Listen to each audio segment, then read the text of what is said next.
You've been doing something every single night of your life.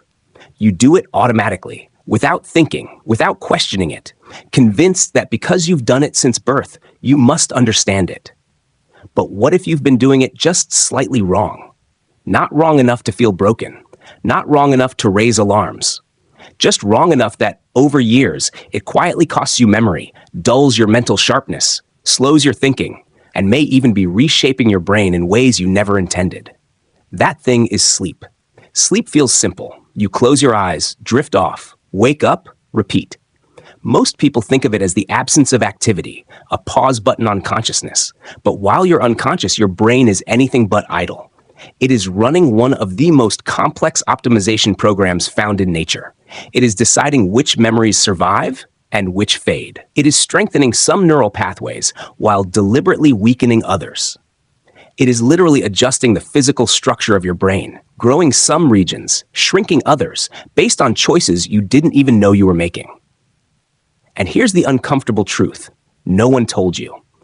That famous number you've been chasing, those 8 hours everyone talks about, may be the wrong target. Over the next few minutes, you're going to see sleep in a completely different way. Not the recycled advice you've heard 100 times, but the mechanisms that actually change how your brain works. Let's start with the number that's been misleading you for decades. For as long as most people can remember, 8 hours has been treated like a sacred rule. Parents repeat it. Doctors nod to it. Articles list it as gospel. 8 hours separates the rested from the exhausted, the disciplined from the careless. But when researchers stopped repeating tradition and started measuring reality, the story changed. In one of the largest sleep studies ever conducted, tracking more than 500,000 people through the UK Biobank, scientists examined how sleep duration related to cognitive performance. They didn't rely on vibes or anecdotes. They measured memory, reasoning, processing speed, executive function. And across every test, the same pattern appeared. The cognitive sweet spot wasn't 8 hours. It was 7. 7 hours of sleep consistently produced the highest scores. Memory was sharper. Reasoning was cleaner. Mental speed peaked. Executive control was strongest. This doesn't mean sleeping 8 hours ruins you, and it certainly doesn't mean sleeping less automatically makes you superior. There's a healthy range. Cognitive performance remains relatively stable between about 5.5 and 7.5 hours.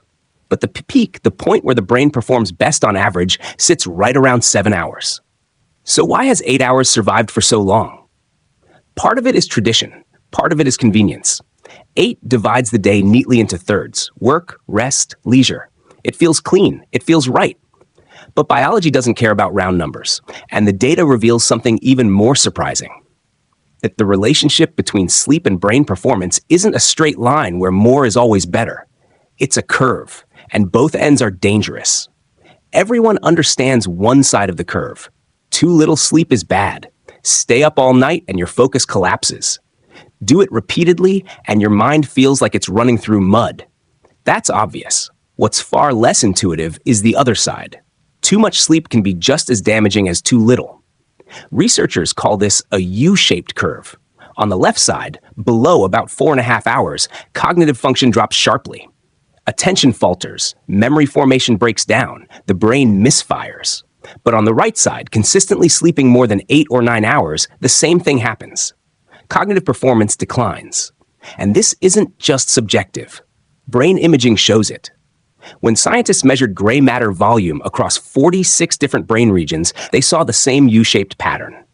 Too little sleep, and those regions shrink. Too much sleep, and those same regions shrink. The physical volume of your brain tissue responds directly to how long you sleep. That means sleeping 9 hours isn't automatically giving you bonus recovery. In some cases, it may be costing you the same cognitive ground as sleeping 5. The optimal zone for preserving brain volume sits squarely in that 6 to 8 hour window, with the center of gravity near 7. Which raises a crucial question. What is your brain actually doing during those hours that makes the amount matter so much? The biggest mistake people make about sleep is thinking it's when the brain turns off. In reality, sleep is one of the most active periods your brain experiences. It doesn't rest. It works, sometimes harder than when you're awake. Sleep unfolds in stages, and each stage performs a different function. You've probably heard of REM sleep, the stage where vivid dreams occur. But there's also non-REM sleep, which includes slow wave or deep sleep. These aren't just deeper levels of unconsciousness. They are entirely different modes of operation. During REM sleep, your brain can be more metabolically active than during waking hours. Neurons fire rapidly. Neurotransmitters surge through circuits. It's intense internal activity. During slow wave sleep, the brain shifts gears. Electrical activity slows into long, rolling oscillations that sweep across the cortex. This is when some of the most essential maintenance work happens. Sleep is less like shutting down a computer and more like running system updates. From the outside, nothing seems to be happening.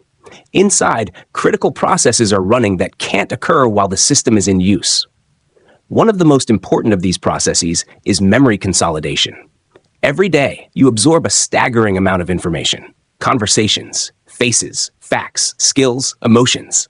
Your hippocampus, a small structure buried deep in the brain, acts like temporary storage. It's fast, flexible, and overloaded. Think of it as an intern frantically jotting down notes all day.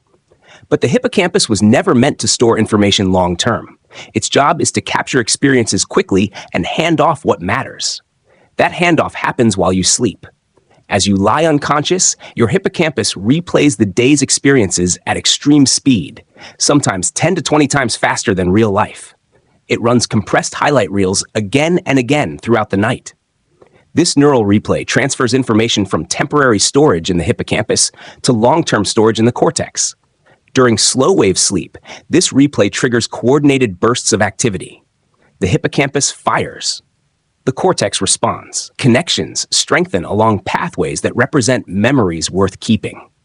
By morning, what was fleeting has become stable. The experience has been integrated into who you are. But your brain can't just keep strengthening connections forever. That would create a different kind of failure. This is where one of the most counterintuitive processes in sleep comes in: synaptic downscaling. During the day, learning strengthens synapses. Every skill you practice, every fact you absorb, reinforces certain connections. But if synapses only ever grew stronger, they would eventually saturate. The system would lose contrast. It would be like highlighting every line in a book. When everything is emphasized, nothing stands out. So during sleep, your brain deliberately weakens connections. Not randomly, not destructively. It turns down the volume across the board, but preserves the strongest, most reinforced pathways. Less important connections fade more. The result is a cleaner signal-to-noise ratio. The memories that matter stand out more clearly because the background clutter has been reduced. This is why you sometimes wake up understanding something better than you did the night before. Your brain didn't just store information, it refined it. Memory processing doesn't happen in a single mode, though. Your brain runs a two-shift system during sleep. Different stages handle different kinds of memories. During slow-wave sleep, the brain focuses on declarative memories, facts, events, things you can consciously recall, names, dates, conversations, concepts. During REM sleep, the focus shifts to procedural memories, skills, habits, motor patterns, the muscle memory behind actions.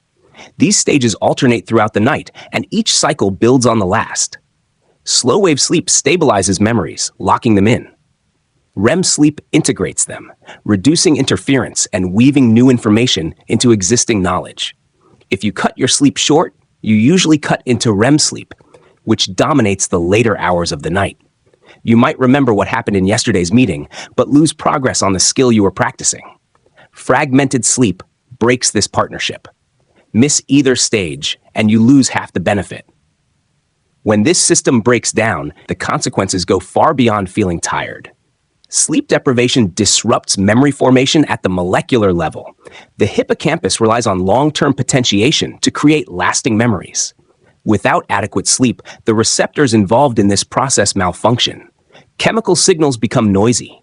You can pay attention, feel engaged, even believe you're learning, but the information doesn't stick. Experiences fail to convert into long-term memory. At the same time, a chemical called adenosine builds up the longer you stay awake. It's a fatigue signal. Caffeine works by blocking its receptors. Chronic sleep deprivation causes adenosine to accumulate faster than the brain can clear it. energy balance collapses, and in extreme cases, neurons begin to enter brief off periods while you're still awake. Parts of your brain momentarily fall asleep without you realizing it. You are conscious, but fragments of your mind are not. Timing matters too. People differ in when their brains function best, and this isn't a moral issue or a discipline problem. It's biology. Your chronotype, whether you're naturally a morning person or an evening person, is largely genetic. It's encoded in your circadian rhythm. Research shows that night owls often outperform early risers on tasks requiring complex reasoning and creative problem solving. Society favors morning schedules, but forcing yourself into a rhythm that fights your biology degrades sleep quality and cognitive performance. Consistency matters, but alignment matters more. Then there's the factor most people underestimate: quality. How well you sleep often matters more than how long you sleep. Measures like how quickly you fall asleep, how often you wake up, and how much deep sleep you get predict cognitive performance better than total hours. 6 hours of deep, uninterrupted sleep can outperform 8 hours of restless, fragmented sleep. Many people overestimate how much they sleep by as much as an hour. Time spent tossing, turning, or waking briefly doesn't count the way you think it does. All of this leads to a staggering realization. Sleep doesn't just affect how you feel. It physically reshapes your brain. Imaging studies show that sleep duration predicts gray matter volume in dozens of brain regions involved in decision-making, movement, emotion, memory, and coordination. People sleeping in the optimal range have larger volumes in regions tied to executive function and emotional regulation. And some of this change appears reversible. Improve your sleep, and the brain can partially rebuild what was lost. When you put it all together, optimal sleep isn't about chasing one magic number. It's about 4 interacting variables: duration, quality, timing, and stage protection.